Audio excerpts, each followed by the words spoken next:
Hello everyone. So in this particular video, we are going to understand about new AWS service, that is a AWS Lambda. So what is a AWS Lambda? What is the use case? Everything we are going to understand in this particular video. So let's start. What is a AWS Lambda? AWS Lambda is a serverless compute service that lets you run the code automatically in response to events without managing the server. It is a service where you run the code without creating or managing the server. What is a AWS Lambda?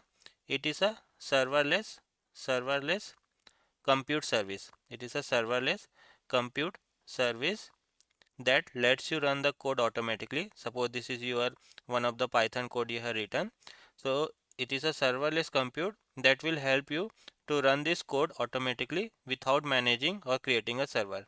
Without managing or creating a server. Generally what happens, suppose you have written one of the Python code, right?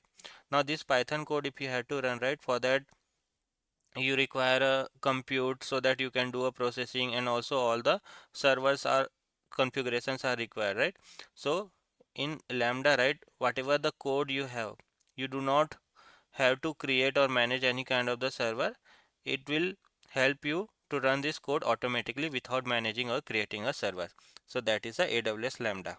So in simple word, AWS run it for you and you pay only when it runs. Suppose this is the code, right? If you are running, then only you have to pay. If you are not running anything, you do not have to pay anything. So that is the simple. Now let's understand what problem did Lambda solve. Before Lambda or old way, we were creating the server. We were running the server for 24 by 7. Pay even when nothing is running. We were managing the OS patch and the scaling. So that was happening before to the Lambda when we were creating EC2s and all, right. After Lambda new way, no server to manage. You do not have to manage any server. Code runs only when needed. Automatically scaling. Pay only for the execution time. So this is the how Lambda is solving. Means you do not have to create server. You do not have to manage the server.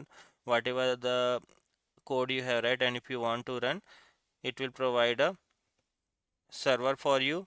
It will provide a compute for you, and you just have to run, and during the time only when you are running, right, only for that you have to pay.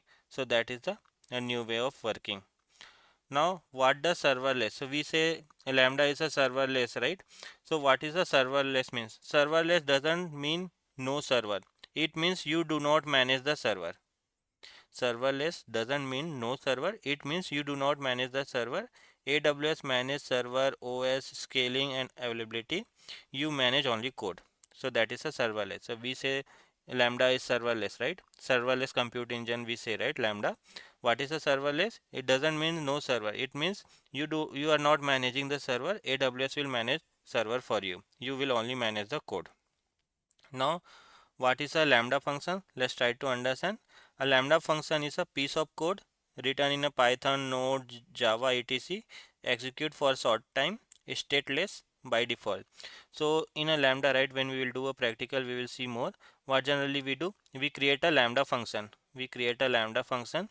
In this Lambda function, you will get an option to select a, like whether you want to write a Python code, Node.js code, Java code and all.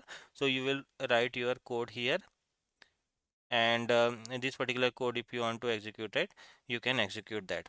So in a Lambda we create a function. When we'll do a practical, we'll understand more about this function also. Now Lambda execution and environment, let's understand. Each Lambda execution run inside a secure container, has a limited memory and CPU, has temp storage and temporary. So in a Lambda, right, in Lambda it will run inside a secure container. So whenever you are running your code, right, it will run inside a secure container. It has a limited memory. So this is the important thing from a interview perspective. It has a limited memory and CPU. It's not like Lambda you are using for very big task, like you have a very big data and that data you want to process, right? It's not like that. If you have a very short code and that you want to execute, right, so that actually you can achieve with the help of the Lambda, because it has a limited memory and the CPU. That is the thing you have to remember. It has a temp storage also. You will also get the temp storage for the temporary basis if you want to store any data, right? So that is the thing you have to remember. Now coming to the Lambda triggers. Lambda runs only when events happen. Lambda is a serverless compute engine, and we also say it is a event driven. It is a event driven. What is a event driven means? Lambda runs only when an event happens. For example, suppose we have a S3. In this S3, suppose daily we are getting a file. So whenever any file comes, right? So in this case, what is happening? Event is happening. In this case, what you can do? You can invoke your Lambda. You can invoke your Lambda, and your Lambda, whatever the code you have written, right, that will execute. So it is a event driven. Message from SQS. Suppose any message came in the SQS, right? In this case, what will happen? Event got triggered. In this case, what you can do? You can invoke your Lambda.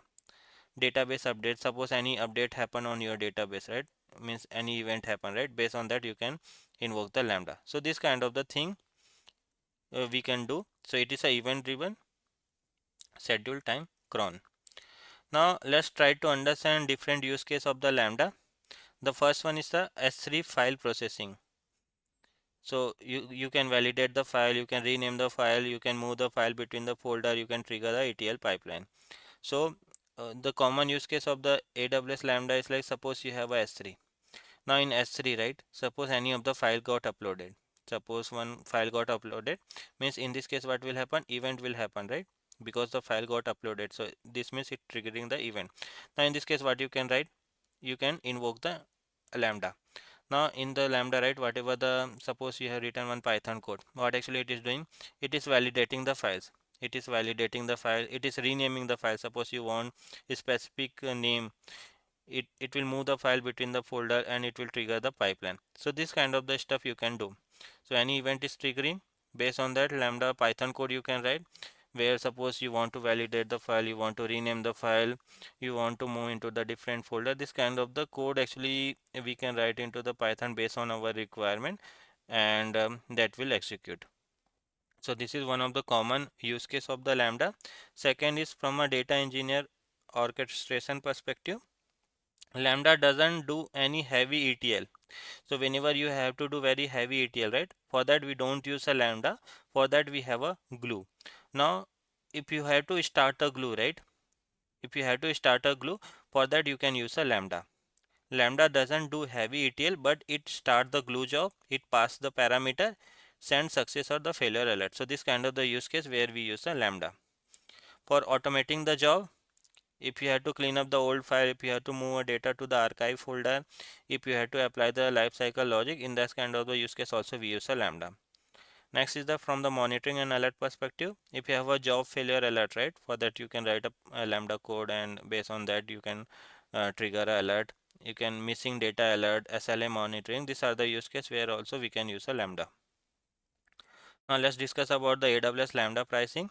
You pay for number of invocation, execution duration, no execution, no cost. First 1 million request is free. So from the cost perspective, you have to pay for number of invocation, like you are running again and again, right? Number of time you are doing, right? For that only you have to pay. Execution duration, like suppose you are running for 1 minute, 2 minute, 3 minute, only for those duration you have to pay. No execution, no cost. First 1 million request is free tire. Very cost effective. So that is the advantage of the Lambda. When not to use a Lambda, for the big data processing where you have a very heavy task, right? And there we don't use a Lambda. If you have to long running jobs, right, there we don't use. For the Spark transformation we don't use. And one thing you have to remember, on we have a limited time of the 15 minutes only. We have limited time of the 15 minutes. Only for this duration only you can run the Lambda.